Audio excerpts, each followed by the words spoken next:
Ngayon, ipaalam nawa sa alahayahari na ang mga Judiyong umahon mula sa iyo patungo sa amin. Sa pagdating sa Jerusalem ay nagtatayo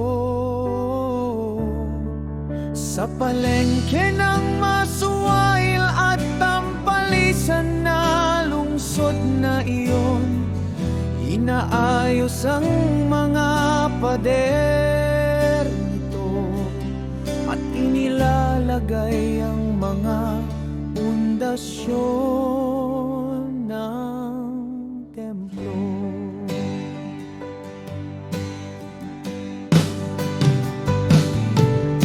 Ngayon, kung ang lungsod na ito at ang mga pader nito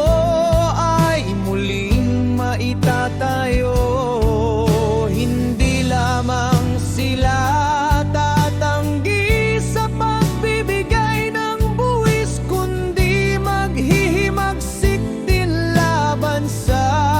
mga hari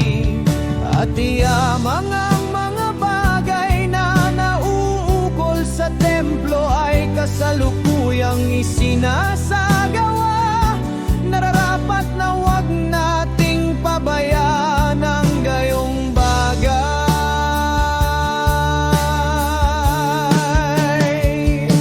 kundi magsalita sa aming Panginoong Hari, upang kung ito ay iyong kalooban, ito'y masaliksik sa mga aklat ng iyong mga ninuno at iyong matatagpuan sa mga talaan ng nakasulat tungkol sa mga bagay na ito, at iyong mauunawaan na ang lungsod na iyon ay mapanghimagsik at laging bumabagabag sa mga hari at mga lungsod, at na ang mga Judiyo ay mapanghimagsik at laging nagbubunsod ng digmaan. Doon dahilan kung bakit ang lungsod na ito ay ginawang wasak. Kaya ngayon naming ipinahayag sa iyo, O Yahweh Hari, kung ang lungsod na ito ay muling maitatayo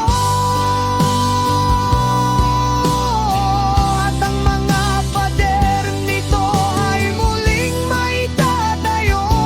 wala ka ng daanan mula ngayon patungo sa Seleucia at Phoenicia.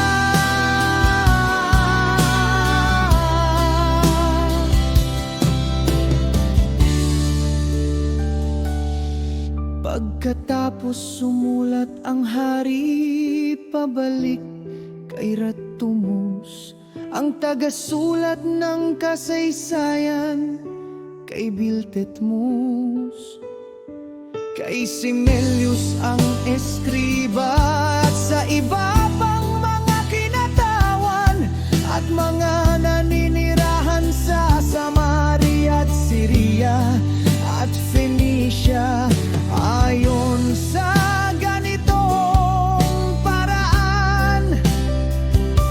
nabasa ko ang sulat na ipinadala ninyo sa akin, kaya tiniutos kong magsagawa ng masusing pagsisiyasat at natuklasan ng lungsod na iyon ay mula pa sa simula ay lihim na kumakalaban sa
basahin ang mga sulat ni Haring Artaxerxes,